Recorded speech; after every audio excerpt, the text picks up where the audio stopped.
کوشش کریں دودھ آہستہ آہستہ اپنی زندگی سے کم کریں, کیونکہ ہم جب دودھ بناتے ہیں تو وہ دودھ زیادہ اور پتی کم ہوتی ہے اور چینی بہت زیادہ ہوتی ہے. چینی آہستہ آہستہ کم کریں, اپنی صحت کا خیال رکھیں, ناشتہ ڈیلی کریں. Take care of your self, اور ہم پھر ملیں گے دوبارہ ایک اندر امیزنگ ایپیسوڈ کے ساتھ. Take care.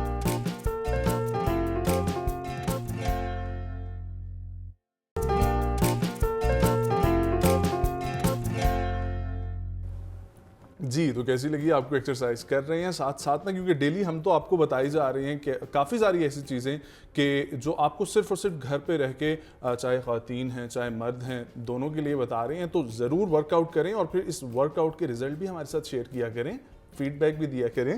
خیر, ہم لوگ آگے بڑھتے ہیں ڈاکٹر صاحبہ کی طرف.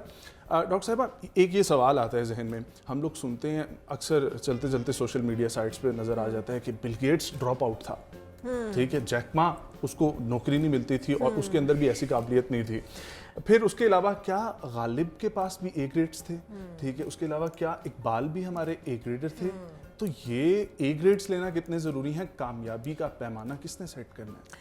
اچھا دیکھیں, یہ جو آپ نے یہ والی ایگزامپلس دی ہیں نا, یہ ایگزامپلس ایک طرح سے ہمارے لیے بڑی ڈینجرس بھی ہو گئی ہیں, کیونکہ اب جب ہم بچوں کو انفورس کرتے ہیں نا کہ آپ پڑھیں, اکیڈیمک ایکسلنس بہت امپورٹنٹ, تو وہ آپ کو یہ ایگزامپلس دیتے ہیں, وہ پھر آپ کو یہ ایگزامپلس دیتے ہیں, پھر آپ کو آگے سے سمجھ نہیں آتی کہ آپ ان کو کیسے بتائیں. نو ڈاؤٹ, اس میں کوئی شک نہیں ہے, لیکن ایٹ دا سیم ٹائم آپ کو یہ بات بھی آپ ڈینائی نہیں کر سکتے کہ اکیڈیمک ایکسلنس از امپورٹنٹ. وہ الگ بات ہے کہ اکیڈیمک ایکسلنس کے ہم نے اسٹینڈرڈس کیا بنائے ہیں, وہ آپ کے مارکس نہیں ہیں, ٹھیک ہے. سو اس میں بات یہ ہے کہ اگر کوئی بندہ ڈراپ آؤٹ ہو گیا یا کسی کو نکال دیا گیا اس سسٹم سے, تو دیٹ مینس وہ سسٹم کا قصور ہے. سو اس کا یہ مطلب نہیں ہے. بالکل اسی سے میرا سوال ہے کہ کیا ہمیں ایجوکیشن پیٹرن اور سٹائل بھی چینج کرنے کی ضرورت ہے, تاکہ ہم دیکھ سکیں کہ صرف یادداشت کا ٹیسٹ نہ ہو اور بھی بہت ساری چیزوں کا ٹیسٹ لیا جائے. بالکل بالکل, دیکھیں آپ کی کریٹیوٹی ہوتی ہے, آپ کی کرٹیکل تھنکنگ ہوتی ہے. یہاں پہ کرٹیکل تھنکنگ کا کانسیپٹ ہی نہیں ہے. آپ اگر کسی بھی چیز کے بارے میں اگر اس کو چیلنج کریں, دیکھیں چیلنج کرنا کوئی بری بات نہیں ہوتی ہے. آپ اگر چیلنج کریں تو وہ ہو تو ہمارے یہاں تو مسئلے مسائل کھڑے ہو جاتے ہیں کہ یہ تو بغاوت ہو گئی, یہ تو سوال کر رہی ہے, یہ تو ہم سے پوچھ رہی ہے. اچھا, مجھے ایک اور چیز بتائیں, ایگزامینیشن ہال کے اندر ٹیچرز کو کیا ہو جاتا ہے, ایک نارمل بچہ ان کے پاس پڑھ رہا ہے, ٹھیک ہے, اس کے ساتھ بڑے اچھے سے ہنسی خوشی پیش آ رہے ہیں, لیکن جب وہاں پر پہنچا اور ہلکا سا بھی ہلے گا تو آواز آ جاتی ہے کہ ڈرائنگ روم میں نہیں بیٹھے آپ. تو یہ کیا وجہ ہے کہ بہت سارے سخت ہو جاتے ہیں ٹیچرز وہاں پر پہنچ کے؟ دیکھیں یہ تو بتائیں مجھے نہیں, ویسے میں اس سے ریلیٹ نہیں کر پا رہی ہوں کیونکہ نہ کبھی میرے ساتھ ایسا ہوا. وہ الگ بات ہے کہ نہ میں نے کبھی ایسا کیا. تو بات یہ ہے کہ ایگزامینیشن ہال والی جو چیز ہے, دیکھیں چیک تو ضروری ہے نا, جو مطلب you have to make sure کہ کوئی چیٹنگ تو نہیں ہو رہی ہے, کوئی انفیئر مینس تو اڈاپٹ نہیں کیے جا رہے. لیکن اگین اس میں وہ آپ کو تھانے داری والا آپ کا ایٹیٹیوڈ نہیں ہونا چاہیے, آپ کا کوسچن پیپر سیٹ ہی ایسا ہونا چاہیے. آپ کو پتہ ہے بورڈ کے ایگزام میں سننے میں آتا تھا ہمیں کہ جی پولیس آج چیکنگ کے لیے آ رہی ہے. بھائی پولیس کا کیا کرنا ہے وہاں پہ؟ دیکھیں آف کورس کام ہے نا, کیونکہ آپ یہ دیکھیں کہ بہت ساری ایسے بھی لوگ بیچ میں انوالو ہوتے ہیں جو انفیئر مینس سے پیپرز سالو کراتے ہیں. سو اس میں ایکچولی اگین بات وہی سسٹم پہ آ جاتی ہے. میرا ایک اور بھی سوال ہے کہ ہم رٹے سے نکل کے لرننگ پہ کب آئیں گے؟ مطلب 10th کلاس تک, میٹرک تک ہمیں کہا جاتا ہے, بلکہ سیکنڈ ایئر تک بھی, کہ آپ نے جو ہے رٹا لگانا ہے اور 2 مہینے پہلے تیاری شروع ہوتی ہے, دن رات ٹیرس پہ دوڑ کے ہم رٹے لگاتے ہیں, اور پھر یونیورسٹی میں آتے ہی پیٹرن بالکل چینج ہو جاتا ہے, کہا جاتا ہے کانسیپٹس کلیئر کریں. تو یہ ایک تو یہ بھی ڈائیورسٹی ہے, اور دوسرا یہ کہ ہم یہ کب شروع کریں گے کہ ہم شروع سے ہی لرننگ کریں, رٹے نہ لگائیں. دیکھیں پتہ ہے میں اس میں کہوں گی کہ جہاں پہ سسٹم کا قصور ہے وہاں پہ ہمارے پیرنٹس کا بھی قصور ہے. وہی جیسے ہم نے بریک پہ جانے سے پہلے بھی بات کی تھی کہ ہمارے تو سسٹم تو ڈائجسٹ کرتا نہیں, پیرنٹس نہیں ایکسیپٹ کرتے ایسے بچے کو جو کہ ایک سرٹن مارکس اسکور نہیں کرتا. بیکاز اچھا اب کیا ہے نا کہ یہ ایک دونوں ریسیپروکیٹ کرتے ہیں, ٹھیک ہے. پیرنٹس اس سسٹم کا حصہ ہیں, انہوں نے بھی اس سوسائٹی کے سامنے اپنا سینہ چوڑا کر کے جانا ہے کہ جی ہمارے بچے نے یہ اچیو کر لیا, ہماری بچی نے یہ اچیو کر لیا, یہ لینڈ مارک کر لیا, اس نے ایک میڈیکل کالج میں ایڈمیشن سیکیور کر لیا, now he is in the engineering university, یا اس کو فورن اسکالرشپ مل گیا, انہوں نے بھی اپنا کرنا ہے. آپ مجھے بتائیں کہ یہ ایک پیرنٹ ہونے کے ناطے کتنا رسکی بات ہے کہ جی آپ کہیں کہ نہیں جی آپ کا بچہ اکیڈیمکلی تو کچھ نہیں کرا لیکن وہ اس وقت اپنے گٹار پہ کچھ میوزک کمپوز کر رہا ہے, لیٹس سی وہ کیا کر کے دیتا ہے. یہ تو چوائس بچوں کو دینی چاہیے, ان کی مرضی کا پروفیشن چوز کرنے کی چوائس بچوں کے پاس ہی ہونی چاہیے. انہی کے سوال سے میرے ذہن میں بھی ایک چیز آئی کہ ہم لوگ یہاں پر قرآن حفظ کرواتے ہیں ترجمے کے بغیر, اسی طریقے سے ہم لوگ سائنس اور ریاضی کے بھی حافظ تو پیدا کر رہے ہیں لیکن وہ عملی طور پر نظر نہیں آتی کدھر بھی. اور یہ آپ نے وہ تھوڑی دیر پہلے بات بھی شیئر کی کہ ہم لوگ میمز دیکھتے ہیں کہ یہ جو اتنے زیادہ ہمیں فارمولاز پڑھائے گئے ان کو کہاں پر اپلائی کرنا ہے. ہاں سو وہ ہم دیکھیں theory for the sake of theory ہم پڑھا تو دیتے ہیں لیکن اس کو پریکٹیکلی امپلوائے کیسے کرنا ہے, کن کن جگہوں پہ کرنا ہے, یہ بیچارے جو ایم ایس سی میتھمیٹکس پڑھ کے بیٹھے ہوئے ہیں ان کو آج تک نہیں پتا کہ اس کو کیا کرنا ہے. Maybe they know it but ہم نے تو یہ میمز دیکھی ہیں اور ہم انہی سے یہ بات ایکسٹریکٹ کر رہے ہیں کہ وہ ان کو خود نہیں پتا کہ ہم نے ان کو کہاں اپلائی کرنا ہے. ٹھیک ہے, دیکھیں جہاں تک قرآن کی تعلیم کے حوالے سے بات ہے یہ بہت اچھی بات ہے. آپ سے زیادہ کس کو پتا ہوگا کہ قرآن حفظ کرنا کتنی اچھی چیز ہے, لیکن وہی بات ہے نا کہ ہم اس کو اپنی زندگی میں امپلیمنٹ کریں, یہ اس سے بھی زیادہ امپورٹنٹ چیز ہے. دیکھیے ڈاکٹر صاحبہ آپ بات کمپلیٹ کر لیں پھر میں اس میں ایک اور چیز ایڈ کرتا ہوں. میں یہ کہہ رہی ہوں کہ اس کو امپلیمنٹ کرنا اس سے زیادہ امپورٹنٹ چیز ہے. اور آپ نے یہ بڑا اچھا اس کو ایک ریلیٹ کرنے کے لیے اگزامپل دی کہ وہی پھر جب تعلیم جو ہے جو جس طرح کتاب ہدایت ہمارے لیے آئی ہے اس کو ہم پریکٹیکلی تو نہیں یوز کر رہے ہیں, تو اسی طرح ہمیں کرنی چاہیے. اسی طرح ہمارا جو دنیاوی جو علم ہے اس کو بھی پریکٹیکلی کیسے امپلوائے کرنا ہے, اپلائی کرنا ہے, یہ آپ کے سسٹم اور آپ کے استاد کا کام ہے کہ وہ آپ کو بتائے کہ یہ کہاں کہاں یوز. اب ان دونوں کو ساتھ کیسے لے کے چلنا ہے مجھے یہ بھی بتا دیں, کیونکہ ایک ادارہ ماں باپ اتنے بچے کو فیس پے کر کے بھیج رہے ہیں ان کے سکولز میں. اگر ہم پرائمری ایجوکیشن پہ آ جائیں چلیں, اس کے بعد آ جاتے ہیں ہائر پہ, کہ پرائمری ایجوکیشن میں ایک بچہ جا رہا ہے لیکن اکثر سننے کو ملتا ہے شام کو آ کے اس نے سپارہ پڑھنے جانا ہے. بھائی اسکول کیوں نہیں یہ چیز کروا دیتا, اس کو حدیث اس کو قرآن وہاں پر کیوں نہیں سکھایا جاتا, اور پھر دوسری طرف مدارس میں دنیاوی تعلیم کیوں نہیں آ رہی. ہاں یہ دیکھیں نا, لیکن اب وہ جو یونیفارمٹی والا سسٹم ہے اس میں وہی آئی تھنک انہوں نے انٹیگریٹ کیا ہے دین اور دنیا دونوں کو ساتھ لے کے چلنا, اور کیونکہ یہی ایک آپ کی ایک مکمل ضابطہ حیات ہے, بیکاز آپ نے دونوں چیزوں کو ساتھ ساتھ لے کر چلنا ہے. یہ وہی ڈفرینٹ سسٹمز والی بات ہے نا جب, بیکاز ایک آپ کو سسٹم ٹوٹلی جو ہے وہ ایک ایسی سسٹم کی طرف لے کر جا رہا ہے جہاں پہ دوسرے سسٹم کے ساتھ آپ لیگ بیہائنڈ کر رہے ہیں, اور دوسرا سسٹم آپ کو ٹوٹلی ایک دنیاوی تعلیم کی طرف لے کے جا رہا ہے جبکہ دینی لحاظ سے آپ لیگ بیہائنڈ کر رہے ہیں. اچھا اسی سے میں ایک اور بات آپ سے پوچھوں گی, جیسے نجم نے کہا کہ جو بھی ہم پڑھتے ہیں حافظ قرآن بنتے ہیں اس میں بھی ہمارا لینگویج بیریئر نظر آتا ہے, اور جو ہم ویسے اسکول یونیورسٹیز میں پڑھے ہیں اس میں بھی لینگویج بیریئر نظر آتا ہے, انگلش پہ فوکس کیا جاتا ہے. شاید اسی لیے ہمیں چیزوں کی سمجھ نہیں آتی کیونکہ وہ ہماری لینگویج ہی نہیں ہے, پرائمری لینگویج ہی نہیں ہے. تو قرآن پاک بھی جب ہم عربی میں پڑھتے ہیں تو ہم سمجھ کے نہیں پڑھ پاتے, اور جو دوسرے سلیبس ہیں وہ بھی جب ہم پڑھتے ہیں تو وہ بھی ہم سمجھ نہیں پاتے. نہیں, I would partly disagree with it. Why? Because دیکھیں قرآن کی تو جہاں تک تعلق ہے وہاں پہ اس کے بہت سارے ترجمے بھی ہیں, اب تفاسیر بھی ہیں, آپ کے اوپر ہے کہ آپ کون سی پڑھنا چاہتے ہیں. آپ کے پاس بہت سارے اس کے ڈفرینٹ ورژنز ہیں, ٹرانسلیشنز کے بھی اور تفاسیر کے بھی. جہاں تک اس کا تعلق ہے جو آپ نے مجھ سے پوچھا کہ انگلش ہماری لینگویج نہیں ہے, تو آئی تھنک ہم سے پچھلی جنریشن شاید یہ کمپلین کر سکتی ہے, ہم اور ہمارے بچے یہ کمپلین نہیں کر سکتے ہیں کیونکہ ان کو دے ور ایکسپوز ٹو انگلش بہت چھوٹی ایج سے, تو ان کا وہ مسئلہ نہیں ہے.